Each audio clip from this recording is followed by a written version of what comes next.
내란 재판 모두 다 개판인데 이진관 판사 재판만 속 시원하네. 조희대를 몰아내고 대법원장 이진관으로 윤석열도 김건희도 김용현 노상원도 법정 최고형. 조희대를 몰아내고 대법원장 이진관으로 빠빠빠 빠빠빠빠 빠빠빠빠 빠빠빠빠. 조희대를 몰아내고 대법원장 이진관으로 내란 세력 최후보로 이제 더는 정말 못 참겠다. 조희대를 몰아내고 대법원장 이진관으로. 조희대 너도 재판 받자. 이진관 판사 법정에서 재판 받자. 생각만 해도 속 시원하다. 대법원장 이진관으로. 대법원장 이진관으로. 대법원장 이진관으로.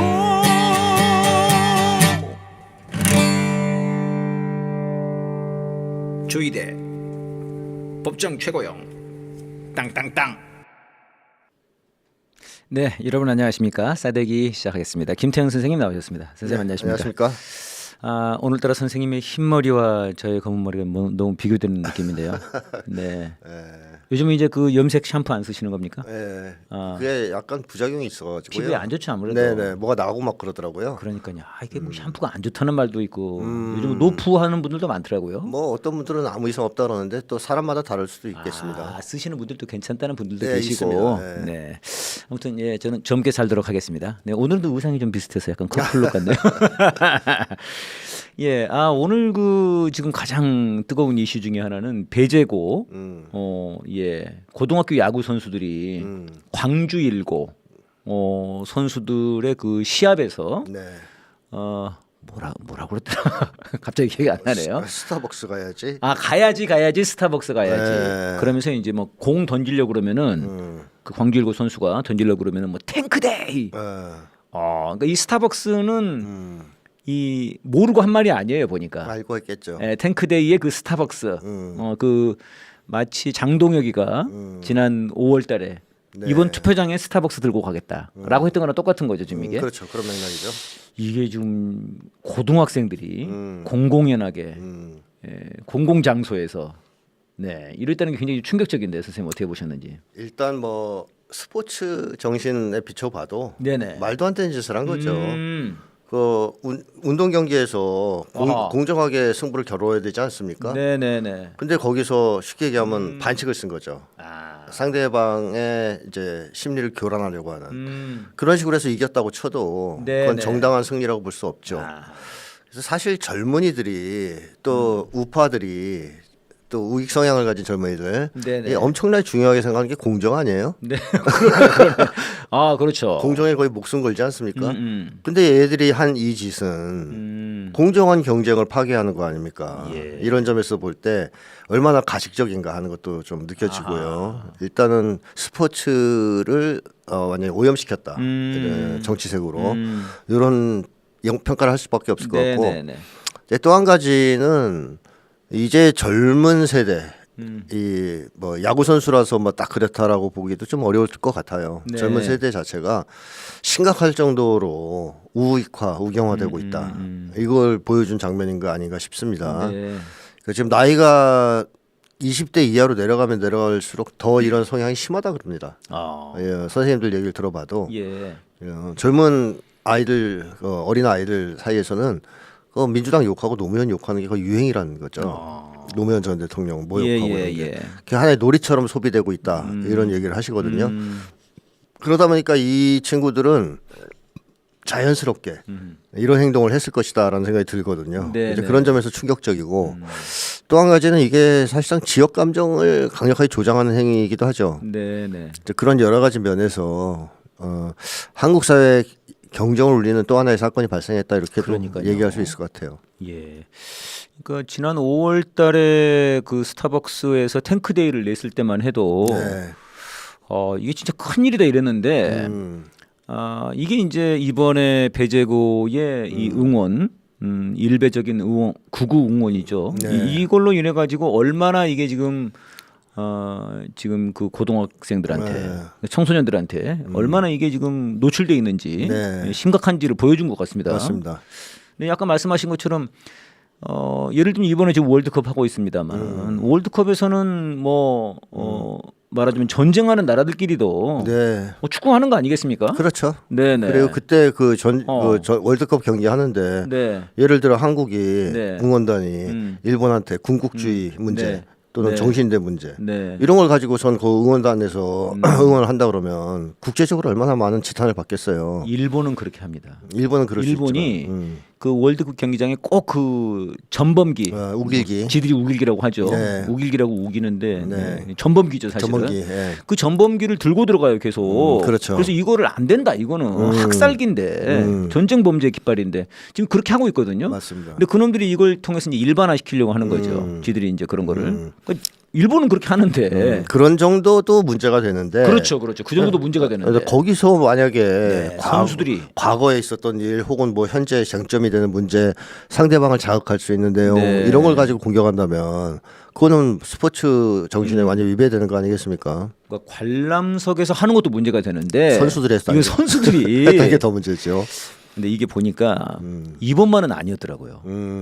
이 학교가 배제고가 다른 광주 고등학교랑 야구하는 와중에서도 이런 식으로 계속 했다는 겁니다. 올해만이 아니고 또. 예전에도. 그러니까 이번에는 이제 스타벅스 탱크데이 한 건데 그 전에도 계속 다른 식으로 광주를 허무하는 그런 식으로 했다는 거고 이게 또 배제고만이 아니라는 거예요. 네, 그렇죠. 이번에 그 충암고 하면 선생님 딱 떠오르는 윤석열. 윤석열이 중요한 건가요? 중암고 거기 야구부가 또 유명하지 않습니까? 네, 맞습니다. 거기 가서 윤석열 옛날에 야구부 뭐 복장하고 뭐 했던 것 같은데 대통령 시절에. 근데 그 걔네들도 또 그런 광주에 대해서 뭐 이렇게 이제 했다는 겁니다. 이게 그러니까 대단히 공공연해요, 선생님. 네. 그러니까 젊은 세대 전반의 문제가 그렇습니다. 노출됐다 이렇게 이해해야 네네. 되겠죠. 그래서 광주 일구는 뭐 좀 광주 호남 지역이다 보니까 네네. 조금 나을 수 있겠지만 뭐 완전히 다르지는 않을 수 있습니다. 네네. 네, 젊은 청년층이니까. 다만 그 정도가 서울 중심이 좀 더 셀 거고 영남이랑 다른 지역은 조금 약할 수는 있겠지만 청년들 전반이 지금 급속하게 문제가 생기고 있다. 이건 단순히 우경화 문제를 넘어서서 정신건강의 악화 문제라고도 얘기할 수 있는 거 아니겠습니까? 또 심리학자로서 또 그렇게 또 분석이 되시는군요. 뭐 왜냐하면 공공연하게 이런 행동을 하는데 네네. 그게 어떤 의미인지도 잘 모르고 부끄러운지도 모르고 그다음에 뭐 왜 하냐라고 선생님들이 물어보면 그냥 재미로 한다 그러거든요. 그러니까 이제 생각 없이 사는 청소년들 네네. 그리고 화는 많이 나 있으니까 공격 대상을 찾는 청소년들이 너무 많아지고 있다. 이게 이제 한국 사회 큰 문제인 거죠. 아니 화가 나 있으면 공격 대상은 세지 않습니까? 아니 조이대, 윤석열, 한동훈, 빵진숙 이런 애들한테 가야 되는데요. 그런 정도면 이제 정치 의식도 있어야 되겠고, 예. 그 다음에 약자 쪽의 편에 설 수 있는 용기도 있어야 됩니다. 네. 근데 대체로 이 정치 의식이 비약하고 심리적으로 문제가 많은 사람들은 그 사회의 지배층이 약자를 찍어서 공격할 때 거기에 편승하는 경향이 많죠. 거기에 편승하는. 그러니까 히틀러가 유대인을 공격할 때 히틀러의 편 들어서 히틀러 유겐트 역할을 하지 거꾸로. 유대인 편을 들어서 히틀러를 공격하는 짓은 안 하죠.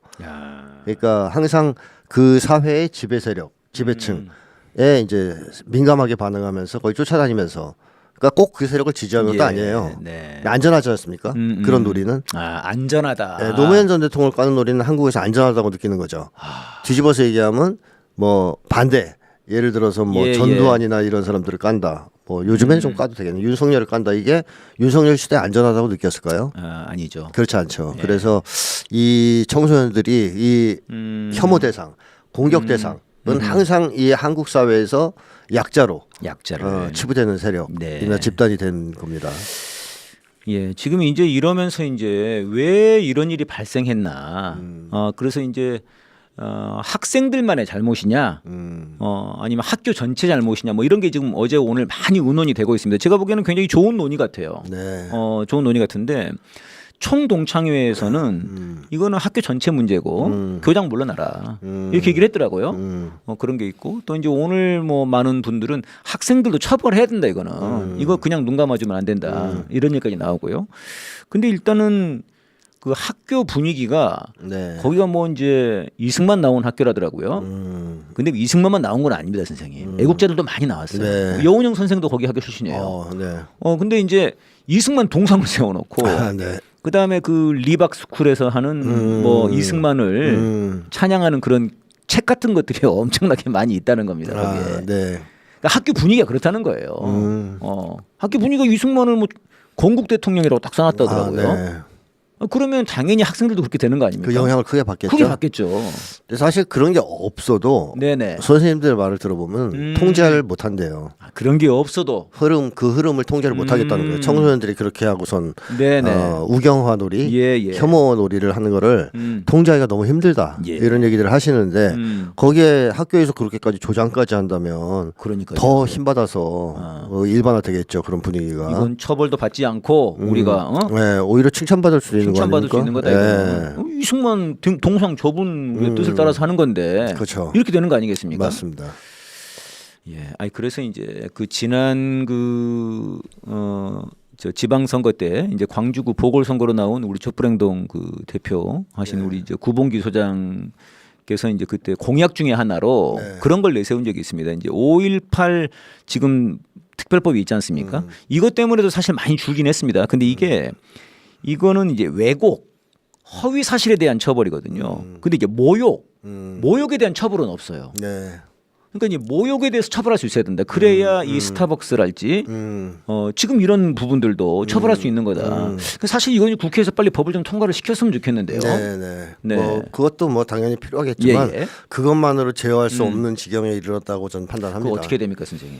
그러니까 이 청소년과 청년 문제를 네. 지금 손대지 않으면 다음 정권 교체 가능성이 있어요. 네. 그러니까 다시 우익 쪽으로 네네네. 내란 세력 쪽으로 정권이 넘어갈 가능성이 있다는 겁니다. 아하. 그동안 그래도 청년층이 최소한 반 이상은 민주당을 지지했기 때문에 예. 40대 이상의 이제 확고한 지지 민주당에 대한 그리고 노년층의 감소로 민주당이 유리한 상황이 됐던 거 아닙니까? 예. 근데 청년층이 전반적으로 지금 소위 이제 보수화, 지금 그렇게 우경화되고 있단 평가가 말이죠. 됐죠 이번에 또 지방선거에서. 점점 그 추세가 강화될 텐데 이렇다면 한국에서 앞으로 민주진보 세력이 집권하기란 굉장히 어려워지지 않겠느냐 하는 생각이 들거든요. 따라서 이 청년 문제를 쉬쉬할 게 아니고 공개적으로 토론하고 네. 해법을 찾아서 해결을 하는 쪽으로 나가야 된다. 그래서 근본적인 개혁을 해야 되는 거죠, 사실상. 그래서 제가 그 그거 관련해서 방송도 하고 글도 쓰고 했었는데 이 청년 문제를 손대려면 결국 방법은 딱 하나밖에 없습니다. 아하. 삶의 처지가 바뀌어야 됩니다, 청년들의. 그러니까 청년들이 지금 극심한 생존 불안, 네.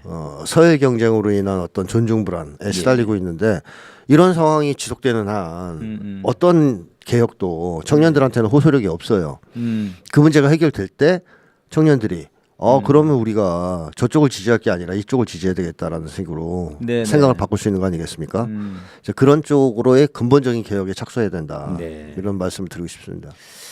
예. 지금 이제 그 선생님 그 따로 채널 있거든요. 그 채널에 보면은 이제 최근에 그 지방선거 이후에 네. 그 컨텐츠를 하나 올리신 게 있습니다. 거기에 이제 그런 청년들의 2030 세대 소외감에 대해서 네네. 말씀하시고 거기 댓글에 이제 많이 그 20대들이 와가지고 이거 이 사람이 우리 편은 아닌 것 같은데 꽤 귀맛에 당기는 말을 하네 이렇게 이제 평가들을 한다는 거죠. 댓글이. 그렇습니다. 댓글이 역대적으로 달렸거든요. 네. 근데 대체로 저 우파 청년들이 많이 와서 보고 댓글을 달아요. 자기 네네. 주장들을 해요. 근데 그 정도만 해도 아예 무시하는 게 아니고 대화 상대로 가능하다고 보는 거 아니겠습니까? 네네. 그러니까 그 청년들의 평가가 간단하게 얘기하면 이거죠. 우리의 마음을 이해하긴 한다. 어떤 마음을? 그러니까 자기들의 억울한 마음, 억울한 마음. 소외된 느낌 아하. 이런 것들을 이 사람이 알고는 있다. 그러니까 뭐 호감이 좀 생기는 거죠. 거기서 예. 대화할 수 있겠다. 근데 해법은 싫다. 네. 해법은 왜냐하면 진보적인 해법을 주장하니까 그거는 아니다. 뭐 이렇게 네. 이제 얘기하는 게 대다수인데 어쨌든 청년들 입장에서는 자기들의 지금 상태, 처지를 이해해 주는 것만 해도 반응하는 거 아니에요. 네. 그러니까 그런 식으로 청년들과의 이제 대화의 접점을 늘려나가고 또 그런 해법들, 진보적인 해법이 실질적으로 청년들한테 유일한 해결책이다라는 것도 알 수 있도록 개혁을 추진해서 그걸 느끼게 해줘야 되겠죠. 네. 아니 그러니까 이제 그 청년들이 그러니까 민주당의 그 뭐라고 그럽니까? 두 얼굴? 이중성, 이중성? 위선 그러니까 그렇게 그 분노한다는 겁니까? 그런 걸 굉장히 싫어합니다. 네. 위선적이라고 보는 거죠. 아니 국힘당은 더 하잖아요. 국힘당은 솔직하다는 거죠. 차라리 아, 솔직하다. 양가 쟤네들은- 계엄 때려. 얘들은 이런 건데. 그냥 나쁜 놈들인데 아. 그 착한 척 위장하지 않는다 이건데 아. 이 젊은 층이 볼 때는 그러니까 젊은 층의 입장을 얘기하는 예, 거예요. 예, 젊은 예. 층이 볼 때는 민주당은 국힘당하고 별 차이도 없는데 사실상 하는 짓 보면 아. 근데 겉으로는 굉장히 지고지선한 척하고 가르치려고 하고 깨끗한 척하고 네, 이중 네. 기준 내로남불을 일삼는다. 음. 그래서 미국의 트럼프 진영 내지는 젊은 세대가 민주당에 대해서 가졌던 감정, 미국 민주당에 대해서 가졌던 미국 민주당, 감정. 위선적이다. 네네네. 그게 한국에서도 비슷한 거예요. 비슷하게 나타난다. 예, 한국의 민주당은 위선적인 집단이다. 말로는 공정, 뭐 개혁 이런 걸 떠들지만 네네네. 실제로는 우리들 삶에 대해서 아무런 관심도 없고 자기들 기득권 강화에만 관심이 있고 예. 그다음에 뒤로는 표창장 위조하고 네. 이런 세력이다. 이런 이미지가 강하게 굳어져 있다는 강하게. 것이죠. 청년들 내에는. 네. 그러니까 이제 아주 근본으로 들어가면 이제 그런 그런 이제 분위기 자체를 그러니까 청년들에 대한 대책을 세워야 되는 네. 그런 게 있는 것 같고요. 지금 단기적으로 본다 그러면 사실상 이제 뭐 아까 말씀드렸던 5.18 모욕처벌법이랄지 예, 이런 실질적인 법적인 처벌이 들어가야만이 이거를 일단 제어시킬 수 있지 않겠습니까? 일정 정도는 제어할 수 있겠죠. 네네. 하지만 뭐 근본적으로는 근본적으로는? 제어가 안 될 겁니다. 그걸로는. 근본적으로는 선생님 말씀하신 것처럼 네. 사회적으로 청년들에 대한 어떤 미래를 제시해 줘야만이 그렇죠. 가능하다는 거죠. 아, 근데 이게 이제 저는 이제 법적 처벌도 굉장히 중요하다고 생각이 드는 것이 결국 그렇게 해서 학교 분위기도 이승만을 이렇게 좋아하고 우리가 지금 사실 이승만은 몰아냈는데 역사적으로 우리가 그렇죠. 다 정식으로 다 몰아냈는데 네. 지금 저렇게 지금 쟤들이 역사를 지금 뒤집어 엎으려고 하면서 저렇게 살려내고 리박스쿨도 만들고 지금 윤석열도 사실은 지금 재판이 이게 개판인 거 아니겠습니까? 네. 그러니까 사실 이제 뭐 조희대가 다 그 뒤에 있는 거고 그래서 저희가 이제 조희대 탄핵을 그렇게 외치는 건데 이런 게 이제 처벌이 안 되니까 이들 입장에서는 뭐 이게 뭐가 문제인데요? 이럴 수 있는 것 아닌가? 네, 그럴 수 있죠. 네네. 청소년들이 처벌이 무서워서 행동을 자제하는 것은 한계가 있다 이런 한계가 얘기입니다. 있다. 예, 어느 정도 효과는 있겠지만 네. 한계는 있다. 또 그것이 강화되면 다른 방식으로 또 할 겁니다. 아 그래요. 예를 들면 학교 폭력도 예전에 폭력을 예방하는 여러 가지 처벌들이 강화되지 않았습니까? 네네. 그래서 없어진 게 아니라 음성화되고 진흥화됐거든요. 그러니까 길을 찾아서 갑니다. 악당들은 어떤 식으로 처벌을 하든. 그래서 파시즘화 어떤 사회 파시즘화를 막으려면 뭐 처벌로 파시즘을 못 막아요. 개혁을 통해서 막을 수밖에 없어요. 네네. 이거를 만약에 거부하고 등한시한다면 네. 제가 볼 때는 막을 길이 없다. 막을 그 길이 흐름을 없다. 예, 네. 그렇게 생각합니다. 예. 아무튼 근데 저는 이제 아무튼 처벌이 좀 빨리빨리 좀 됐으면 좋겠습니다. 네. 그러니까 윤석열 내란 재판도 좀 속 시원하게 하고 네. 네. 이번에 이제 그 박성재 재판 검찰은 20년 구형했는데 이진관 판사는 25년을 때려버리는 네. 그건 뭐 지금 뭐 이진관을 대법원장으로 빨리 해야 된다. 네. 뭐 이렇게 지금 뭐 엄청난 인기를 얻고 있는 그런 상황인데 이번에 이제 올림픽공원 시위도 그렇습니다. 거기도 그 침뱉은 사람 경찰한테 네. 그 사람은 이번에 뭐 구속된 것 같더라고요. 네. 그다음에 그 저 올다르크라고 불리는 성적이 두르고 못 들어가요 했던 그 여자도 이제 특정을 해가지고 이제 뭐 수사를 하고 있다는데 실제로는 이런 게 좀 더 필요한 거 아닌가 저는 이제 그런 생각이 좀 들어가지고 그거 당연히 해야죠. 그건, 예. 그걸 뭐 하지 말아야 된다가 아니라 예. 당연히 해야 되는데 근본적으로 그걸로 해결이 된다라고 얘기하는 건 아니고 그 한국 사회에서 가장 큰 문제는 70년 넘게 네네. 역학관계가 변한 적이 없다는 게 문제예요.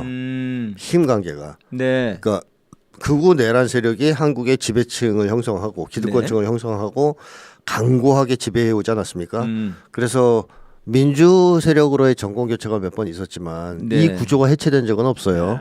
기득권은 그대로다. 그대로죠. 그러다 보니까 이 청소년들 민감합니다. 권력 관계에. 아하. 한국 사회를 누가 지배하고 있는지, 누가 주인인지 너무 잘 알죠. 그러니까 거기서 이 청소년들 입장에서는 어느 편에 서겠어요. 힘도 없는데 네. 약자를 골라서 치고 싶은 분노는 가득하고 네. 그러면 저쪽에 붙어서 이 약자를 공격할 수밖에 없지 않습니까? 네. 그러니까 이 흐름 자체가 좀 역전됐어야 된다.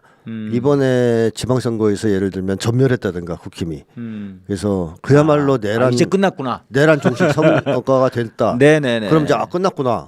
이런 그러니까. 느낌이 들어야 그랬어야 되는데. 예, 분위기가 좀 바뀔 수 있는 거다. 그래서 내란 세력과의 어떻게 보면 전쟁 또는 뭐 내란 종식 과정 이런 것들이 좀 치열하게 더 전개되는 것이 필요했다. 그러니까요. 이런 생각도 들어요. 그러니까 이진관 판사의 그 판결에 환호하는 거 아닙니까? 그렇죠. 지금 시원한 게 없어요. 시원한 게.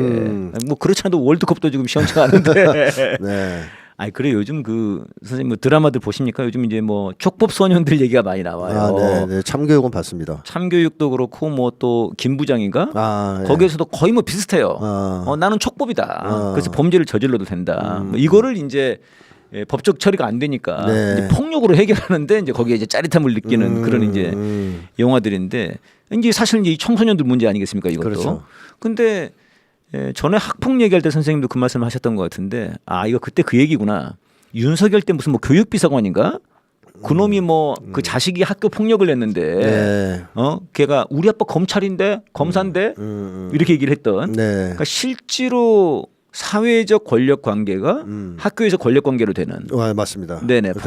폭력이 그대로 그렇죠. 반복되는 것에 대해서 한번 다뤘었는데요. 그리고 어떻게 보면 계급 구조 한국 사회에서의 네. 서열 구조가 학교에 그대로 이전되는 그런 걸 보여주는 게 또 참교육 같은 드라마 아니겠어요? 예. 참교육에서도 맨 처음에 나오는 그 학교의 깡패, 네. 걔 부모가 쉽게 얘기하면 권력자 아닙니까? 네. 그러니까 학교에서 얘가 주먹질을 잘해서 일진을 하는 게 아니에요. 권력이 있어서. 부모가 세서 네네. 얘가 일진이 되는 거예요. 그렇죠. 그래서 거기 나온 대사 그런 게 많아요. 아버지만 아니면 별것도 아닌 것이 라는 말을 해요. 이제 네. 하지만 그 아버지가 너무 막강하니까 그 학교를 지배하는 일진이 된 거고 또 뭐 이 참교육 보면은 쭉 나오는 가해자들을 보면 예. 집안 나쁜 애가 하나도 없습니다. 다 집안이 좋아요. 네. 예를 들어 학폭위원회에서 변호사를 고용할 힘이 있다든가 할 정도의 재력, 네. 권력을 가진 사람들이에요. 피해자 보면은 부모들이 되게 네. 가난해요. 네.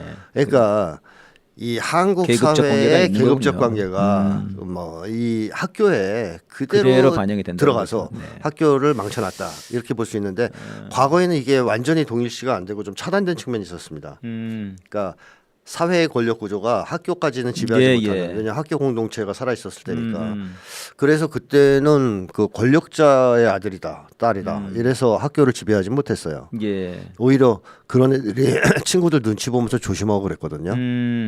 제가 대학 다닐 때도 그 당시에 민정당 쪽 아들이 있었는데 어허.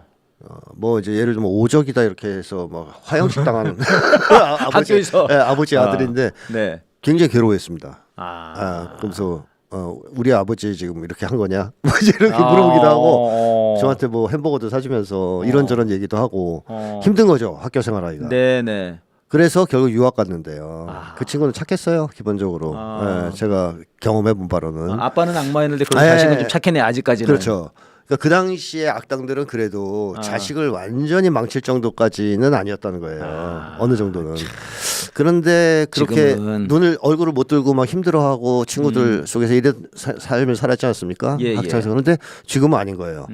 그게 서러웠던 건가 이놈들이? 아버지의 아버지가 그렇게 잘 나간다. 네네. 그럼 학교에서 그냥 목에 힘 딱 주고 학교를 지배하는 네. 이런 식으로 세상이 바뀌었다.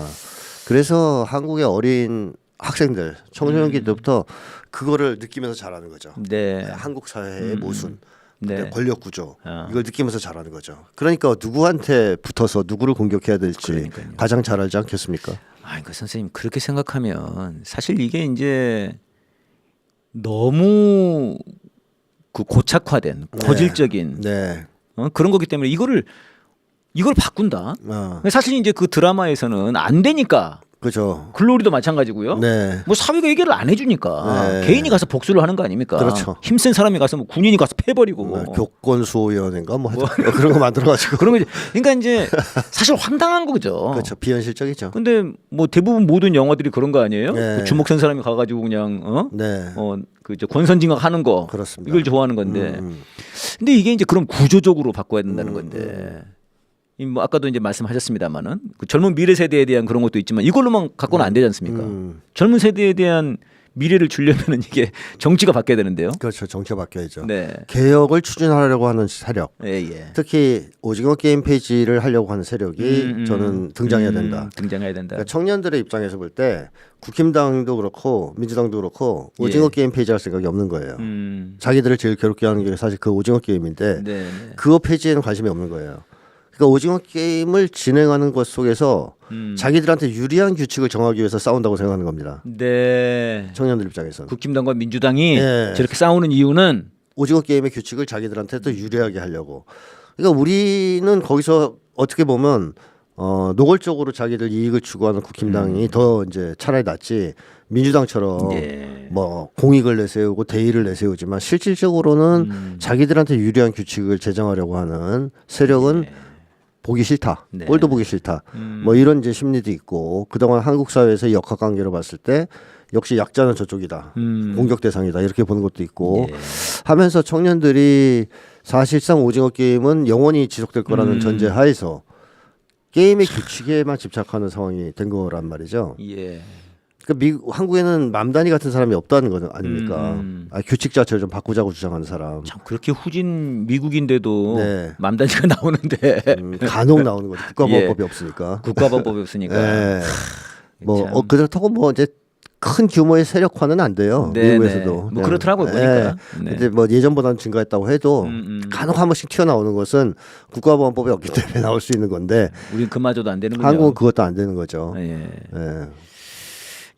그런 이제 이 구조적인 정치 개혁 이 부분이 중요한 것 같고요. 오징어 게임 자체를 없애버리는 게 우리의 중요한 목표가 아닌가 싶습니다. 그런 측면에서 봤을 때 지금 이제 검찰 개혁, 사법 개혁이 중요한 것 같고요. 지금 이제 언론 개혁까지 나가야 되는데, 지금 아직 언론 개혁까지 가기가 좀 어렵습니다. 그런 상황이 있습니다. 이번에 또 이제 가장 또 큰 뉴스 중에 하나가. 호남에 반도체 엄청난 투자를 했습니다. 그랬더니 이제 국힘당에서 이제 난리가 났어요, 선생님. 나 유승민 조용하더니 막 유승민까지 나와가지고 왜 아직까지 박정희를 울고 먹냐 이러면서 이렇게 이제 호남이 차별받긴 뭘 차별받았냐 이렇게 얘기를 했거든요. 어떻게 호남 사람들한테 얘기해줘. 저는 그게. 걔네들이 그렇게 말할 자격이 없잖아요, 솔직히. 그렇죠. 지금 호남이 얼마나 낙후돼 있는지를 또 한번 볼 필요가 있고 현실적으로 그동안 차별의 역사, 배제의 역사, 배제고가 그 배제를 잘해서 배제고인지 모르겠는데. 그래서 어떤 분들은 그 배제가 그 어인가? 그래서 배제가 어이라고 쓰시는 분들도 계세요 지금. 그래요. 근데 어쨌든 호남이 여태까지 이렇게 차별을 당해서 이번에 호남을 특별히 도와주려고 호남에 투자했다 이렇게 볼 수는 없어요. 여러 가지가 맞아 떨어졌기 때문에 호남에 대한 투자가 결정된 거라고 봐야죠. 우선은 호남이 그런 어떤 AI 산업을 유치하기에 좋은 조건들을 갖추고 있다. 지리적. 이재명 대통령이 얘기를 하셨죠. 재생에너지가 풍부하고 뭐 여러 가지로. 그래서 그쪽이 하나가 좋은 점은 그런 조건들을 갖추고 있기 때문이고 또 한 가지 중요한 조건은 지자체장이 다 민주당 쪽이 됐잖아요. 그러니까 정부가 이걸 추진할 때 방해하지 않을 가능성. 그 통합을 또 했죠, 거기는. 광주 전남이 통합을 맞습니다. 오히려 지지하고 지원할 가능성이 높다. 그리고 당연히 그런 여러 가지 조건을 봤을 때 호남에 투자하는 것은 당연한 겁니다. 근데 영남 같은 경우에는 만약에 그런 걸 기대했다면 이런 대규모 투자를 기대했다면 이번에 이렇게 추경호를 뽑으면 안 되죠. 추경호가 이런 사업을 할 때 도와주겠습니까? 방해를 하겠지. 그러니까 지자체장을 잘못 선택한 것도 이번에 이제 영향을 줬을 거고. 그다음에 투표를 잘했어야 된다. 그렇죠. 입지 조건도 호남에 비해서 약하고. 또 이제 마지막으로 고려할 것은 그동안 영남 쪽에 똑같은 조건이라고 했을 때 영남 쪽에 그나마 이제 편중된 특혜를 줘왔으니 호남에 배려를 하는 것도 맞는 것이다. 그래서 1순위가 호남 배려는 아니다. 다른 것들이 우선시 되면서 호남 투자를 한 것이다. 그래서 뭐 저는 국토 균형 발전에는 도움이 될 것이다 이렇게 예상이 됩니다. 아무튼 국힘당이 그렇게 공격들을 하는데 그게 오히려 자신들에게 화살로 돌아올 것 같아요. 그렇죠. 오히려 사람들 입장에서는 그래 맞아 박정희 진짜 너무했지. 그래 그동안 호남 너무했지. 어? 그리고 아이씨 추경호를 왜 내세웠냐. 네. 뭐 이런 생각도 들겠죠. 아니 그래 이번에 좀 재미난 위원회가 떴는데 강남, 대구 경북 차별화위원회 뭐 이런 게 떴어요. 그래서 아니 거기 그렇게 했으면 그래 금융 치료를 좀 받아야 된다. 그런 건데 약간 이번에 이게 그렇게 돼버린 거죠. 네 호남에는 반도체가 가고, 네 대구에는 빵 진숙이 가고. 네, 그래서 네. 이제 뭐 빵을 대구에 풀지 네, 모르겠습니다만 이 강남하고 대구 경북이 좀 달라요 성격이. 그것도 좀 고려해야 됩니다. 어떤 게 다릅니까? 강남은 확고한 기득권 집단이에요. 이 사람들은. 그러니까 한국의 엘리트층, 기득권층은 더 있다 강남에 모여 있지 않습니까? 그러니까 이 사람들은 계급적 입장이 확고해요. 그래서 어떤 점에서 보면 이들은 합리성이 있는 거예요. 그걸 뽑는 게 자기들의 이익을 지키겠다는 거 아니겠습니까? 거기는 뭐 개를 출마시켜도 당선된다고 그렇죠. 그러니까요. 그 태영호도 된대 아닙니까? 그렇죠. 그러니까 쉽게 얘기하면 옛날식으로 하면 프랑스 옛날 대혁명 시기를 얘기를 하면 이거 왕당파들 아니에요. 왕족 귀족들이에요. 그러니까 평민들이 세상을 바꾸겠다, 왕정을 폐지하겠다는 걸 동의할 수가 없죠. 그런 입장에서는 죽었다 깨나도 네, 왕정을 지지하는 세력이 왕당파 아니겠습니까? 근데 강남은 그런 성격이 강하다는 거죠. 예. 강남 쪽은. 근데 대구 경북은 대구 경북은 그렇지 않다는 거죠. 대구 경북도 낙후돼 있습니다. 호남도 낙후돼 있지만 대구 경북도 만만치 않게 낙후돼 있어요. 뭐 사실 국힘당이 대구 경북 기반이라 그래서 거기에다 엄청난 산업적 특혜를 주고 경제 성장을 할 수 있는 어떤 조치를 취하고 이런 거 없어요. 그래요? 대구도 엉망이에요 지금 경제가. 그럼 어디 영남은 어디가 발전한 거예요 그럼? 대구 영남 쪽에 발전이 잘 안 됐죠. 잘 안 됐어요. 그렇죠. 수도권 중심이었죠. 거의. 그나마 박정희 때 조금 그쪽에다 산업단지 같은 걸 집중적으로 유치하고 하면서 뭐 울산이라든가 네. 이런 데가 이제 좀 컸는데 지금은 그렇지는 않다는 거죠. 대구 영남 쪽도. 네. 그럼 이쪽은 왜 그럼 지지하느냐?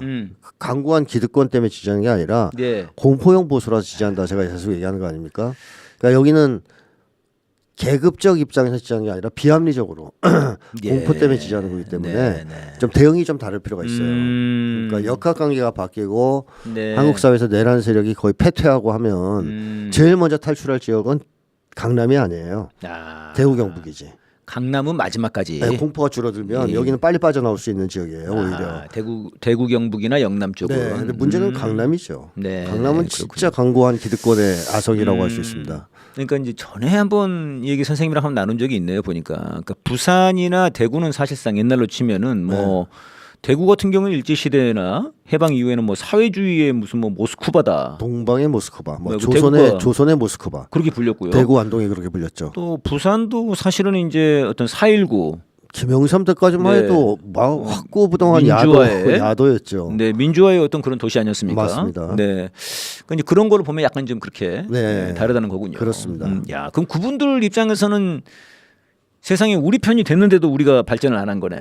그렇죠. 네. 그러니까 이쪽 사람들은 이번에 이재명 대통령이 당선되고 내란 1차 저지되고 이재명 대통령이 당선되고 내란 세력이 거의 척결될 것 같은 분위기가 조성되자 급격히 이탈하면서 국힘당 지지율이 15%까지 떨어진 거 아니에요? 쭉 떨어졌죠. 그겁니다. 대구도 떨어졌죠. 네. 맞아요. 그러다가 다시 내란 세력이 준동을 해서 이재명 정부가 흔들리는 것 같으니까 다시 집결하기 시작하면서 지금 다시 역전됐지 않습니까? 그러니까 이런 흐름을 보여주는 곳이 바로 이제 대구 경북 지역이다. 이렇게 이제 보시면 되겠고 강남은 그런 변동이 거의 없다. 이렇게 보시면 되는 거죠. 그 지역별로 보면 그런 게 좀 있군요. 그 제가 이제 그래가지고 이 호남과 영남의 그런 어떤 뭐 인구 비교랄지 이런 게 어떤가 한번 봤어요. 제가 이거 오늘 아침에 보니까 지금 예를 들면은 영남이 1,200만? 이 정도면 호남이 뭐 560만인가? 인구가 적죠. 그러니까 2배 이상이더라고요. 맞습니다. 근데 그러니까 호남이 다 떠났다는 거예요. 먹고 살기 힘드니까. 근데 이제 당장 제 가족만 봐도 그래요. 제 가족만 봐도 6남매가 다 서울로 와 있는 거거든요. 네, 호남에 있었는데. 그리고 제가 호남에 이제 그 고향에 한번 가보면 오랜만에 가보면 참 추억이 어리는 것이 어릴 때 그대로예요. 굉장히 추억이 있는 어린인데 약간 씁쓸한 거예요. 변화가 없으니까. 네. 변화가 없고 뭐 생긴 거라고 뭐 축사 같은 것만 생기고 막 냄새만 나고 그러는데 예. 그러니까 이제 인구 격차가 그렇게 심하다는 거는 사실상 발전의 정도를 좀 그렇죠. 보여주는 거죠. 보여주는 거 아닌가 그런 생각이 들더라고요. 맞습니다. 네. 다 떠나버리는 거니까. 하여튼 이번에 좀 많이 투자가 돼가지고 거기가 좀 젊은이들이 특히 좀 효과를 좀 봤으면 좋겠는데요. 네네.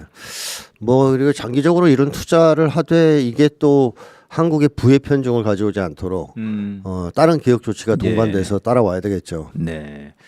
아무튼 대통령이 어제 연설했던가요? 호남에 가서 연설을 했는데 이제 대통령의 특징이 이게 뭘 원고를 보고 하는 것보다 즉석에서 하는 게 좀 강하잖아요. 네네. 어제 보니까 즉석에서 했더라고요. 그러면서 이제 어떤 호남의 마음을 굉장히 달래줬어요. 네. 제가 보기에는 호남 분들이 굉장히 많이 감동을 받았을 것 같더라고요. 네. 사실 민주당이 그동안 호남을 특별히 잘해준 게 없습니다. 호남한테. 자기들이 또 됐어도 아니 뭐 김대중 대통령도 자기가 또 괜히 또 하기가 좀 그런 것도 있었죠. 욕먹기 그런 것도 싫으니까. 있었죠. 네, 그런 것도 있었고 또 한편으로 그런 것도 있어요. 안 해줘도 찍어준다 이거죠. 호남은. 야. 그러니까 대구 경북이 낙후된 이유도 그쪽 출신들이 뭐 특별히 해주는 거 없어도 경쟁이 없네. 찍어준다 이거예요. 경쟁이 없어. 그래서 낙후되는 측면이 있단 말이죠. 근데 호남도 뭐 민주당 깃발만 꽂으면 당선된다 그러니까 네네네. 특별히 호남을 위해서 뭘 열심히 하려고 한다 이런 게 별로 없었던 것도 하나의 원인이에요.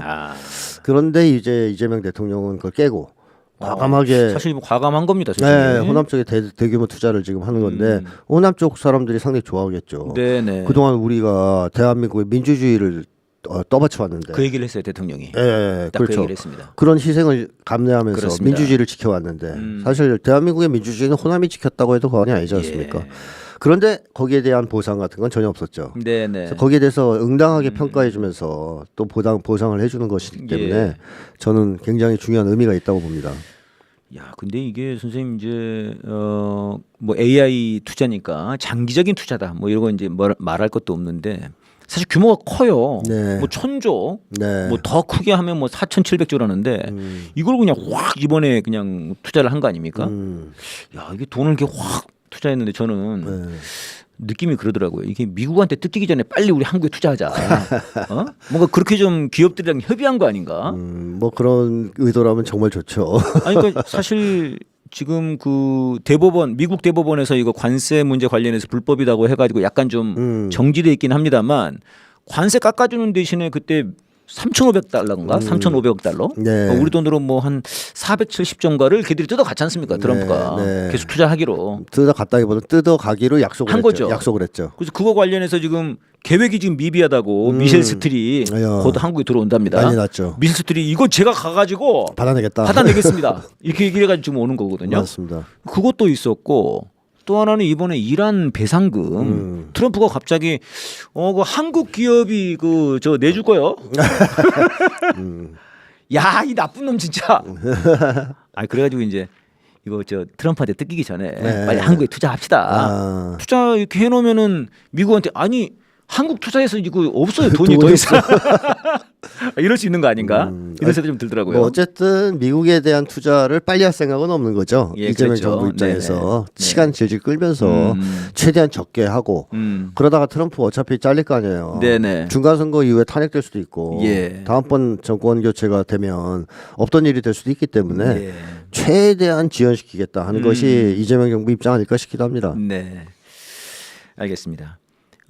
오늘 지금 점심 식사 끝났나 모르겠네요. 지금 저 이재명 대통령하고 네. 문재인 전 대통령이 오늘 이제 식사를 하기로 했습니다, 선생님. 네네네. 네, 이게 이제 많은 관심과 네 주목을 받고 있는 그런 식사 자리입니다, 선생님. 예. 어떻게 보십니까, 선생님? 휴전회담 아닐까요? 휴전에다 그만 좀 하자. 이렇게 그러니까 지금 너무 심각하다. 너무 심각하다. 휴전하자. 뭐 이런 회담 아닐까? 비빔밥 먹는다 그럽니다. 비빔밥 네. 통합에. 막 비벼서 통합을 네네네. 하는. 그러니까 서로 이제 그만 싸우자.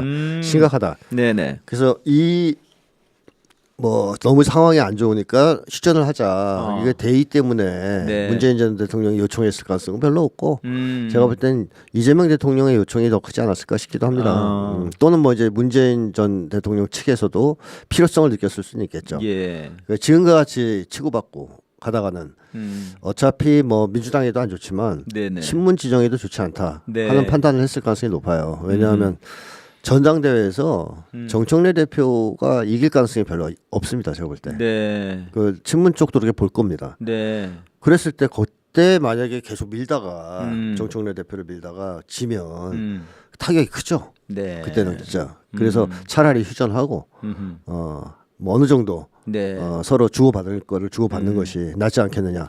네. 이런 판단 하에서 회동이 성사된 게 아닐까 싶기도 합니다. 뭘 주고받을까요?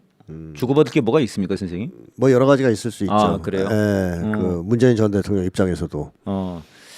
아무튼 저는 이제 일단 과열된 거 이건 좀 심각한 것 같아요. 그렇죠. 너무 지나치게 그러니까 과열돼 있죠. 과열돼가지고 서로 비판을 서로 할 수가 없고. 네. 저도 이번에 이제 좀 의아하다 이런 이제 비판을 했는데 바로 댓글들이 너 용역이냐?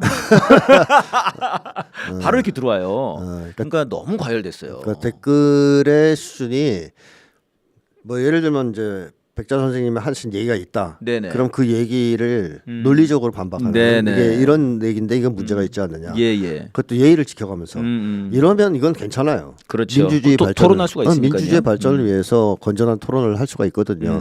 근데 보통 댓글이 그런 게 아니고 말씀하신 대로 너 용역이냐. 예. 저한테도 와서 댓글 달린 게 이제 그런 식이거든요. 아, 선생님도 용역 되셨습니까? 용역은 아니지만 뭐 요즘 장사가 안 되냐 너 뭐 등등등 막 거의 인격 모욕에 가까운 댓글들을 단단 말이죠. 네네. 근데 그런 댓글들에는 어떻게 반박합니까? 네. 반박 못하죠. 반박도 뭐. 못할 뿐만 아니라 그냥 둬야죠 뭐. 또 뭐 이제 기분이 좀 안 좋은 정도에 그치는 게 아니고 심신에 문제가 있는 사람들은 그런 댓글을 받으면 분노와 복수심에 사로잡힐 수가 있어요. 그러니까 이제 또 공격한다. 또 공격해요.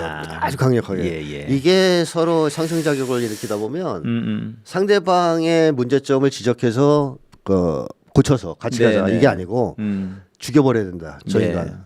같이 한 하늘을 이고 못 살겠다. 네. 이런 정도까지의 적대감으로 발전할 수가 있어요. 이렇게 되면 정말 위험하죠. 예. 그래서 이재명 대통령도 전쟁을 하면 안 되지 않느냐. 그래도 같은 편 아니냐. 네, 경쟁을 하자 그렇게 얘기를 했죠. 이런 얘기를 한 건데 한국의 이런 건전한 댓글 문화 또는 토론 문화 이런 것들이 좀 빨리 정착이 돼야 된다. 특히 민주진영 내라도 이런 생각이 듭니다. 그러니까 사실 이제 지금 뭐 당 대표 선거 때문에 이러는 거 아니겠습니까 결국은? 장기적으로만 문제 뭐 대권과도 관련이 있죠. 권력이죠 사실은. 당 대표가 이제 다음 총선에 그렇죠. 국회의원 공천권을 갖고 있으니까 그러니까 결국 국회의원 공천을 누가 할 거냐. 그렇죠. 그다음에 다음 대권 주자가 누구냐. 사실 이것 때문에 좀 싸우는 건데. 그렇다고 봐야죠. 사실 우리 국민들의 관심은 그래 물론 그게 중요하지만 지금 당장은 아니 배제국 같은 사건들이 당장 이렇게 튀어나오는데 내란 청산을 지금 빨리 시원하게 좀 해야 되지 않냐. 그래서 검찰 개혁 빨리 하고 지금 이제 사법 개혁 빨리 들어가야 된다. 이런 게 이제 우리 국민들이 요구란 말입니다. 거기에 불충하면은 그게 청와대든 그게 민주당이든 뭐 그게 뭐 소위 말하는 친명이든 친문이든 다 비판을 해야 되는 거 아니겠습니까? 이게. 그렇죠. 이제 국민들 입장에서는 그야말로 짜증 나는 거죠. 네, 정말 해야 될 일이 하늘같이 쌓여 있는데 산적해 있는데 네네. 근본적인 사회 대개혁도 이제 시작해야 되는데요. 네. 그런 것들에 대한 논의는 거의 없고 그걸 가지고 싸운다면 차라리 이해를 하겠는데 그게 아니고 국민들 입장에서 볼 때는 권력 싸움을 하는 거란 말이죠. 또 좀 더 노골적으로 얘기하면 이권 싸움. 그렇죠. 지금 그래 보이는 거죠. 그렇게 느껴지는 거죠 국민들이 볼 때. 그러니까 떨어져 버리는 거죠. 지지율이 떨어지는 겁니다. 아 어떻게 국힘당보다 떨어집니까 민주당이? 그렇죠. 진짜 이거는 끔찍한 얘기 아닙니까 진짜 창피한 노릇이고. 그 과정에서 내란 세력은 바로 하고 있고. 이러다 보니까 중도 보수는 다시 보수 쪽으로 가서 이동해서 붙어서 저쪽이 강화되는 형국 아니에요? 위험한 상황이죠. 예, 그래서 오늘 이제 뭐 그 두 대통령의 만남이 이걸로 뭐 사실 저는 뭐 과열된 것이 가라앉을 것 같지는 않아요, 저는요. 그렇죠. 요거 하나로 가라앉을 정도로 관계가 양호하지 않았습니다. 그래서 너무 사이가 나빠졌어요. 그러니까 그것도 그렇고 사실 저는 이제 친문 세력이라고 하는 분들도 진짜로 문재인 대통령 아래 줄 서는 사람들이라기보다는 문재인 대통령을 이용해 먹는 거 아니에요? 그렇죠. 실세는 그 사람도 사실상 실세는 문재인 전 대통령이 아니죠. 그러니까요. 그렇기 때문에 이게 과열이 과연 가라앉을 것인가 이런 걱정이 좀 됩니다.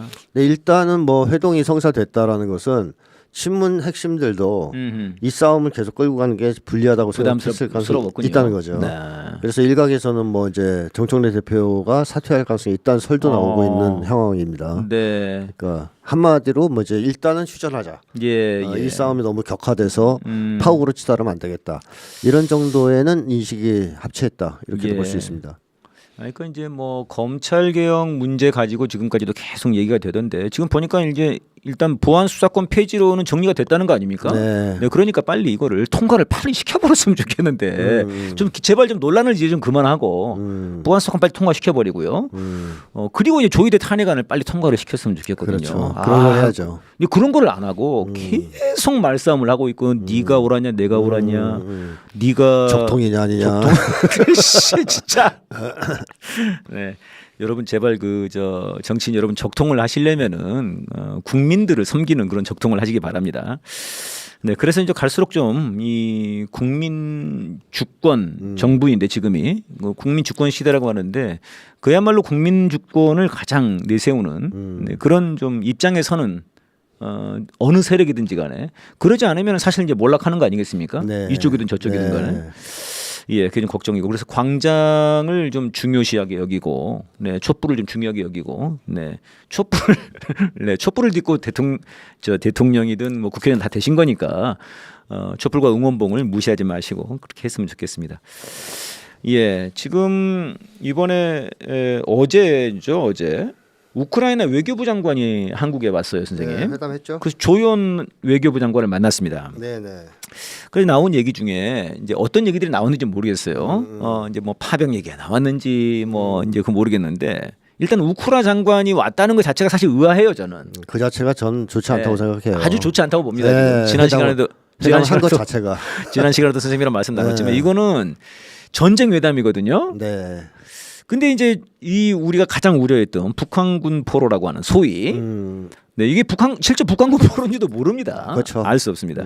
이걸 한국행을 논의했는데 외교부 논리가 기괴해요, 선생님. 외교부 논리는 한국 헌법에 따라서 북한은 한국 영토기 때문에 우리 사람이다. 한국인으로 간주해야 된다. 뭐 데려올 수 있는 거다 이렇게 하거든요. 뭐 이제 이렇게 되면은 이거는 이재명 대통령이 우리는 흡수통일할 생각 없다고 말을 했고 분명하게. 네네. 이런 통일로 가야 된다고 얘기했던 거랑은 완전히 정반대 입장이거든요. 그렇죠. 이러면 북한이 가만히 있을 리가 없는 거고요. 그래서 제가 저번에도 얘기했지만 가짜를 데려와서 쉽게 하면 이거는 모략극을 하는 건데 그것도 북을 화나게 하겠지만 진짜 포로라고 했을 때 그런 포로를 데려오는 것도 문제가 돼요. 뭐 어떻게 보면 북쪽 입장에서는 납치라고도 볼 수 있는 거는 말이죠. 근데 이게 사실 북한과의 관계 문제만이 아니고 러시아랑도 관계가 되는 거 아니에요? 당연하죠. 사실상 러시아 군대로 참가를 한 거 아닙니까? 네, 그렇죠. 그러니까요. 그래서 러시아 때문에 우크라이나가 지금 오늘 신문 기사를 보니까 확실하게 결정을 못하는 상황이다. 어떤 게? 이 포로 송환. 러시아 때문에. 러시아 때문에 문제가 좀 꼬일 수가 있어서. 네네. 그렇게 되면 러시아에서 지금 포로 교환을 하지 않아요. 우크라이나랑. 그렇죠. 근데 그 비율이 엄청 차이가 나요. 어허. 그러니까 뭐 예를 들자면 우크라이나 포로를 뭐 예를 100명을 받을 때 러시아 포로가 10명하고 교환하고 뭐 이런단 말이에요. 포로의 숫자가 압도적으로 우크라이나 쪽이 많으니까. 그러니까 러시아에 잡힌 숫자가 많으니까. 러시아에 우크라이나 병사가 많이 잡혀 있다. 많이 잡혀 있어요. 러시아보다. 그러니까 많이 주고 1대1로 바꾸지 않아요. 바꾸지 않고. 그러면 이제 이걸 정치적 협상을 통해서 그냥 뭐 비례가 안 맞더라도 교환하는 거 아니겠습니까? 근데 이 상황에서 일부 포로들을 다른 나라에 보낸다? 뭐 이런 일이 발생하면 러시아 입장에서 그걸 전면적으로 이제 거부할 수도 있는 거죠. 그래서 그런 어려움 때문에 우크라이나에서 지금 약간 신중하게 보고 있다 이런 얘기가 나오곤 있습니다. 근데 이게 그냥 우크라이나 자체로 이렇게 할 수 있는 일이 아니지 않습니까? 이게 그렇죠. 이건 뒷배가 있는 거고. 이 정도면 이제 한국 외교부가 단독으로 하는 일도 아니라고 봐야죠. 그러니까요. 미국과 서방 특히 EU 이런 쪽에서 관여하고 있을 가능성이 높다고 봐야 되겠죠. 네. 그래서 지금의 포로 문제도 포로 문제지만 이번에 와서 회담하면서 네. 뭐 우크라이나하고 군사 협력을 강화한다든가 뭐 우크라이나의 전쟁 그 경험들을 한국에 전수해주겠다든가 이딴 얘기들을 지금 하고 있는데 러시아에서 들으면 아주 황당한 얘기일 겁니다. 네. 뭐 이제 저것들이 이제 완전히 우크라이나랑 손을 잡고 우리 러시아를 적대하기로 결정을 네. 했나보다 네. 하는 판단을 내릴 수 있는 위험한 회담 아니겠습니까? 예. 그래서 두 나라가 전쟁 중인데 한쪽 나라를 불러가지고 그렇죠. 협력을 얘기한다, 군사 협력 같은 네, 걸. 네. 이 자체가 상대방 교정국에게는 적대행위로 간주되겠죠. 왜 이런 위험한 행태를 지금 이 조현 외교부 장관이 하는지 그게 의아하거든요. 그러니까 지금의 상황은 그 중동에서 일단 미국 이란 전쟁이 예. 어느 정도는 정리가 돼 있는 상태잖아요. 계속 교전이 다시 벌어지곤 하지만 그러니까 뭐 어쨌든 교착 상태, 큰 불안정한 틀에서는 정리가 되고 있는 일단. 예, 네네. 그러니까 당장은 전쟁을 하진 않으니까. 근데 이렇게 되는 상황과는 달리 유럽 쪽에서는 지금 격화되고 있는 상황입니다. 전쟁이. 그러니까 일부 전문가들 이혜영 교수 같은 분은 제3차 세계대전이 임박했다까지 얘기하시지 않습니까? 아, 이거보다 더 전선이 넓어진다? 더 커진다. 커진다. 어떻게 해요? 그러니까 지금 우크라이나 네네. 병력이 거의 고갈돼 가지고 패배 일보 직전이라는 얘기가 나와요. 그러니까 가을 때쯤 되면 더 이상 싸울 여력이 없어서 우크라이나 무너질 거다, 네. 항복할 거다 이런 얘기가 나오는데 이걸 만회하기 위해서 병력은 어디서 지금 만들어낼 수가 없잖아요. 예. 뭐 생체 로봇을 만들 수도 없고 네, 갑자기. 네, 네. 그래서 유럽에서 선택한 방법이 드론 공격입니다. 아하. 그러니까 드론을 대규모로 유럽에서 생산을 해가지고 독일, 영국, 프랑스, 폴란드 이런 데다가 공장들을 다 이전시켰어요. 우크라이나 드론 공장들을. 우크라이나에 있으면 러시아가 치니까. 그래 그 나라에서 대규모로 지금 생산을 해가지고 네네. 그걸 우크라이나에 공급하고 우크라이나가 그걸 가지고 러시아 본토를 계속 치고 있습니다. 지금 그러고 있죠. 예, 물론 이제 그것 때문에 러시아가 뭐 망한다 이렇게 볼 수는 없겠지만 러시아 입장에서 볼 때는 황당한 거죠. 예. 유럽에다 공장 차려놓고서 네, 드론 네. 공장 차려놓고 그걸로 러시아를 계속 공격하니까 러시아 쪽에서 조만간 유럽에 있는 그 드론 공장은 칠 거다라는 얘기가 나오고 있습니다. 예. 뭐 그렇게 된다면 그렇게 되면 큰일이네요. 영국, 프랑스, 독일 그러네요. 이런 데를 공격하게 되는 거니까 어쩔 수 없이 확장이 되겠죠. 그러니까 제3차 세계대전인데 러시아 측에서는 더 이상 이걸 그냥 보고만 있을 수 없는 상황이라는 너무 피해가 이제 커지기 시작했고 장기적으로 또 유럽에서 민간인들이 또 죽어가지 않습니까? 죽어가고. 기숙사도 뭐 죽고 맞습니다. 뭐 그랬지 않습니까? 그러니까 장기적으로는 유럽에서 군비 증강을 통해서 전쟁까지 하겠다고 자꾸 얘기하니까 재래식 전쟁을 러시아랑 하겠다 네. 이런 얘기를 공공연히 하고 있기 때문에 러시아 내에서의 분위기가 상당히 심각하다라는 얘기가 있죠.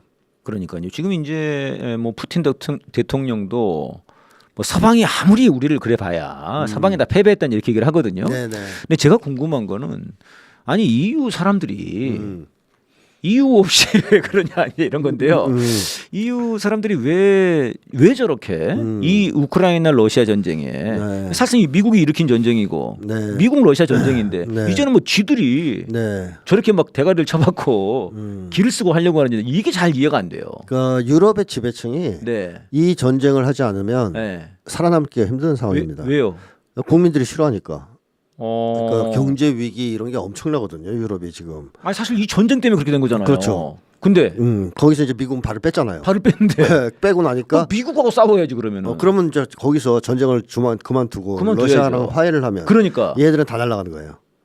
아, 왜 날라가지고 그게? 왜냐하면 우크라이나 전쟁을 개시했고 지지했고 경제를 파탄했으니까. 같이 자기들도 들어갔으니까. 그렇죠. 거기서 살 길이 없어지니까 얘들은 마지막 수로 전쟁을 통해서 자기들의 권력과 끝까지 가겠다. 기득권을 유지하려고 하는 이런 입장을 취하고 있다는 얘기가 나오는 거고 또 하나는 뭐 유럽은 전통적으로 러시아 포비아가 너무 큽니다. 막 병이라고 정신병이라고까지 얘기할 수 있을 정도인데 거의 이제 러시아 공포증이 굉장히 긴 세월 동안 유럽을 지배해왔어요. 네. 특히 지배층을. 그러니까 이런 것 때문에 얘들은 러시아하고는 절대로 화해할 수 없다. 네. 어떻게든 전쟁에서 끝을 봐야 된다. 이런 생각도 있고 심지어는 또 일부 EU 지도층은 망상도 있다는 얘기가 있어요. 어떤 거? 러시아랑 싸워서 이길 수 있다. 이길 수 있다. 그러니까. 이길 수 있다는 망상. 아니 미국도 그랬으니까 싸운 거고. 그렇죠. 그래서 진 거고. 이란도 그래서 싸운 건데 진 거 아니에요. 그렇죠.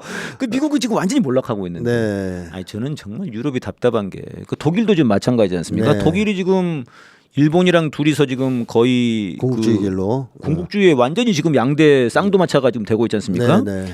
근데 그 독일이 지금 경제가 너무 안 좋아진 것 중에 하나가 그 노르트 스트림. 그렇죠. 러시아 가스를 차단하면서. 그 폭파시켰잖아요. 누가? 근데 누가 폭파했냐? 뭐 러시아가 했다.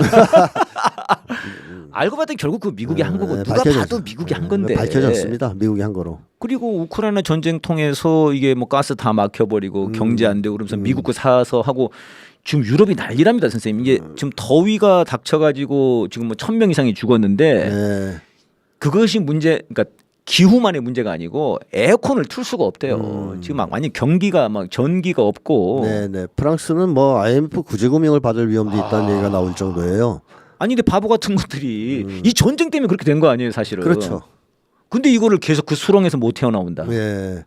그 와. 전쟁을 그만두고 자기들의 잘못을 시인하고 기득권을 내려놓고 네네. 그다음에 대규모 이제 사회 개혁을 통한 평등 정책을 추구해야 되는데 네. 그걸 할 만한 자본가 집단이 아닙니다. 유럽의 경우. 그래서 자본주의가 말기에 이르면 네. 그런 이성 같은 거는 합리성 같은 건 찾기가 좀 어려워지는 그런 경우가 것 같아요, 있어요. 선생님. 합리성이 없어요. 네, 없습니다. 그렇게. 사실 우리도 좀 걱정하는 게 그거지 않습니까? 네. 트럼프가 지금 합리성을 상실하고 야 한국의 반도체 지들끼리 천조 투자한다는데 야 전쟁하자 이래 버릴까봐. 아니 그 TSMC 대만에 있는 거 야 그거 다 가져오자. 못 가져오면 못 폭파한다. 가져오면 폭파하자. 와. 야 그럼 전쟁 나면 북한 평양 말고 호남에다가 폭탄을 던지도록 해. 이럴 수도 있는 거 아니겠습니까? 그렇죠. 앞으로 트럼프가 계속 집권할 경우. 트럼프가 이번에 집권해가지고 1년 만에 2조를 벌었답니다. 네. 역시 난 놈이에요. 아 트럼프. 진짜. 진짜 내가 이래 대통령 됐지. 이래서 야 임기 중에 2조. 야, 그것도 아직 끝도 1년에 끝도 안 나. 1년에 2조. 네. 좋습니다. 대통령 할 만하네요. 참 이게 뭐 알뜰한 살림꾼이에요. 트럼프. 진짜 끔찍합니다. 끔찍해요, 진짜.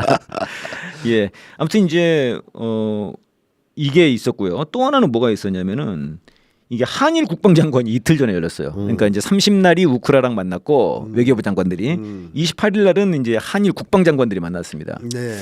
이게 만나가지고 지금 악사를 계속 주장합니다. 일본 놈들이 악사. 네. 악을 쓰면서 악을 쓰면서 네. 제가 악사인데 악사를 주장하고 지금 이제 구구 쪽에서는 그 지금 안규백 장관 뭐 제가 봤을 때는 시원시원하게 못 하거든요. 그런데 이제 지네들이 봤을 때는 이게 완전히 자주판가 봐. 그래 지금 뭐 그 뭐라 그럽니까? 물러나게 하는 거 그런 거 뭐 서명해가지고 장난 아니에요 지금. 뭐 10만이 넘어갔다든가. 네. 이 악사를 또 계속 하려고 지금 일본 놈들이 이렇게 하고 있단 말이에요. 이게 지금 다 미국의 좀 구상으로 보이는데. 그렇죠. 미셸 스틸박도 아마 그것을 최우선 과제로 이걸 정리하려고 설정할 겁니다. 그러니까 미셸 스틸박이 한국에서 그 돈을 뜯어내겠다는 얘기를 하긴 했지만 네네. 미셸 스틸박의 주요 관심사는 경제보다는 이쪽입니다. 군사. 그래서 대중국 대북 압박 이게 이제 주 관심사이기 때문에 아마 가장 우선적으로 추진할 게 아마 이 한일 군사 동맹 아닐까. 미셸이 할게 그런 생각이 들거든요. 그걸 하려고 온 거다. 네, 그걸 할 가능성이 제일 높다. 그러면 한국이 지금 계속 이 일본과의 군사 동맹을 거부하고 있어요. 그러다 보니까 이재명 정부가 계속 거부하면 정권을 전복하겠다는 입장까지 미국이 지금 비추고 있는 거 아니에요? 그렇죠. 사실상. 지금의 상황에서 한국이 이거를 거부하지 못하면 우크라이나에도 지금 끌려 들어갈 가능성이 있는 거 아니에요. 근데 우크라이나에서 한국이 끌려 들어가서 만약에 세계 대전화가 된다. 우크라이나에서 이게 동아시아로 번지지 않을 가능성은 거의 없다. 제가 볼 때는 당연히 동아시아에서도 이 서방 진영과 이 북중러 중심을 진영이 충돌할 가능성이 매우 높다. 그럼 그 가능성에 대비하기 위해서는 한일 군사 동맹은 매우 지금 시급한 과제입니다. 미국 입장에서 볼 때. 미국 입장에서. 그래서 얘들이 시간을 끌지 말고 빨리 이걸 처리해서 동아시아에서도 전쟁 준비를 완료해야 된다 하는 생각을 갖고 있어요. 그런 점에서 이재명 정부가 이걸 얼마나 잘 버텨내고 그러니까요. 거부할 수 있느냐 하는 것이 이제 과제죠. 이게 좀 관건인 것 같고요. 그러니까 사실 이제 이재명 대통령이 올해 들어서서 이란 전쟁 관련해 가지고 파병하지 않은 거, 네. 이거 파병 요구를 막아낸 거, 네. 참아낸 거죠, 참아낸 거. 세게 얘기는 안 했어요. 네. 그냥 무시한 거죠. 그렇죠. 세게 야 무슨 파병이야, 말도 안 되는 소리 하지 마, 이게 아니고, 뭐. 약간 뭐라 그랬는데 뭐라고? 약간 이렇게 무시를 했어요. 이게 잘한 거죠, 이거는. 그렇죠. 잘했고, 현명하다고 볼 수 있죠. 또 이스라엘을 세게 비판했습니다. 네. 네. 네. 미국 직접까지는 못하겠고 이스라엘 이러면서 사정없이 후려 쳐버렸죠. 네. 이거 굉장히 잘한 거란 말이에요. 그래서 이란 전쟁에 빨려 들어가지 않은 겁니다. 그렇죠. 그다음에 이란에도 살짝 투자를 하고 네. 아주 잘했다고 보여주는데 자칫 이제 우크라이나는 약간 좀 걱정이 돼요 지금. 조연이 약간 좀 앞장서서 빨려 들어가는 느낌이고. 그런 흐름이 역전된 게 이제 바로 한 EU 공동성명이었죠. 그게 결정적이었습니다. 네. 거기서 대중국, 대러시아, 대북 적대 입장을 표명했고 이란에 대해서도 사실상 적대적인 태도를 취했었죠. 그러니까요. 그래서 그거를 이 외교부 중심으로 사인을 했을 가능성이 높은데 그 외교부는 미국 외교부 아닙니까? 조현이 이게 조현이 아니고 뭔가 미국 사람인가? 주한 외교부예요. 주한 미국 외교부. 네, 주한 미국 외교부. 한국 외교부는. 그러니까 지금 조현, 위성락 진짜 이게 위험한 작자들이에요, 진짜. 그렇죠. 이 사람들이 뭐 주축이 되면서 그렇습니다. 지금 급격하게 미국 네오콘과 하나가 돼서 대유럽 전쟁에도 뛰어들 준비를 하고 있고 또 동아시아에서도 전쟁 준비를 차근차근 해나가고 있다. 그렇습니다. 그러니까 이런 상황이 앞으로 만약에 계속된다면 뭐 유럽은 문제 우리가 당장 발등에 떨어진 불이 아니라 쳐도 동아시아에서의 전쟁 발발 가능성이 매우 높아진다는 거죠. 높아지는 것 같습니다. 그래서 지금 악사를 저렇게 막 발버둥을 치는 것 같고요. 근데 이제 문제는 다행이라고 볼 수 있는 것은 이재명 대통령이 아직 국민적 여론이 안 된다, 악사는. 일단 이렇게 지금 이제 뭉 쳐놨습니다. 일단은 이건 좀 다행이죠. 그러니까 이거는 또 미국 입장에서는 정말 또 짜증나는 일이죠. 짜증나죠. 아이씨 뭐야? 얘는 뭔가 좀 올 것처럼 하다가 꼭 이러더라 막판에 이러면서. 역시 친중이었어. 뭐 역시 역시 친중이었어. 야 중국이 AI 하더니 뭐야 한국도 AI 하는 거 봐 이거 친중이지 이러는 건가요? 어쨌든 뭐 미국 입장에서는 그러니까요. 대중국 압박, 공세, 공격, 전쟁 준비 이거에 동참하지 않으면 친중인 거예요. 단순하죠 이놈들은. 그래서 이제 지금 그래서 이재명 정부를 흔들려고 하는 거고 엎어버리려고 하는 거고 아주 노골적으로 지금 이제 브런슨이나 미셸 스틸을 보내는 거죠. 네 맞습니다. 저는 이제 걱정되는 게 이제 이 소위 말하는 올림픽 공원 사태도 마찬가지지만 지금 이제 민주당 분열에도 미국이 대단히 깊숙이 개입되어 있는 거 아니냐. 저는 이제 이런 생각이 들어서 사실 이제 방송 보시는 분들 중에 민주당 당원분들도 많으시고 또 이 걱정을 하는 분들이 굉장히 많을 거란 말이에요. 지지자도 굉장히 많이 나눠져 계실 텐데 이런 부분들을 좀 현명하게 우리가 보면서 문제는 광장을 키우는 거 이게 지금 굉장히 중요하지 않나 싶은 생각이 들고 미국이 이재명 정부를 전복한다면 대한 세력은 내란 세력은 아니죠. 한국에서 내란 세력을 다시 중심으로 미국이 정권 재창출할 수는 없습니다. 이미 이제 끝났어요. 그거는. 그렇다면 미국이 노릴 수 있는 게 뭐냐면 반 이재명 연합일 겁니다. 그래서 내란 세력도 일부 뭐 포함할 수는 있겠지만 주축은 한동훈, 오세훈 같은 사람들, 유승민 이런 식으로 이준석 그러니까 내란과는 거리가 있는 극우 세력. 그다음에 반 이재명 민주당 계열을 포함해서 반 이재명 연대로 그렇게 갈 것이다. 제2의 신한국당 같은 게 나오는 거예요. 김영삼이 노태우랑 합작해서 한국 정치판을 완전히 개편하지 않았습니까? 그런 식으로 동아시아 전쟁을 할 수 있게끔 미국이 이재명 정권을 없는다면 그러한 어떤 반 이재명 연대, 신한국당, 제2의 신한국당 같은 걸 만들 가능성이 높죠. 그런 작전이 진행되고 있다고 보여지기 때문에 지금 뭐 굉장히 중요한 시기라고 생각합니다. 우리가 좀 이런 부분에 대해서 좀 깊이 인식을 하면서 지금의 그 당대표 선거랄지 민주당의 분열에 대해서 좀 잘 봐야 될 것 같고요. 중요한 것은 여러분이 함께 나라 걱정하시는 것만큼 광장에 나오셔서 함께 싸우고 지금 개혁을 우리 힘으로 같이 그것이 청와대가 잘못하든 민주당이 잘못하든 우리가 견인해 가지고 밀고 나가야 되지 않나 그런 생각이 듭니다. 선생님 오늘 여기서 싸대기 마치겠습니다. 수고하셨습니다. 고맙습니다. 네, 첫 노래 자주 독립군가를 부르도록 하겠습니다. 피켓 깃발 힘차게 흔들어주세요.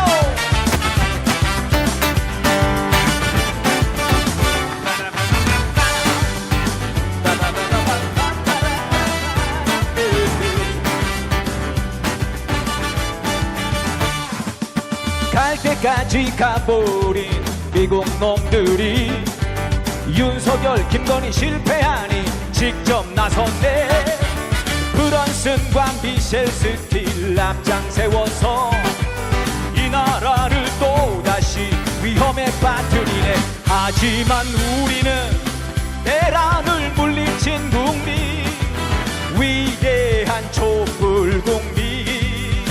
우리는 우리의 손으로 평화를 이룬다. 가짜는 것들아 다 덤벼라. 하나 둘 셋 넷. 브런스는 꺼져라. 미셸 스틸 오지 마라.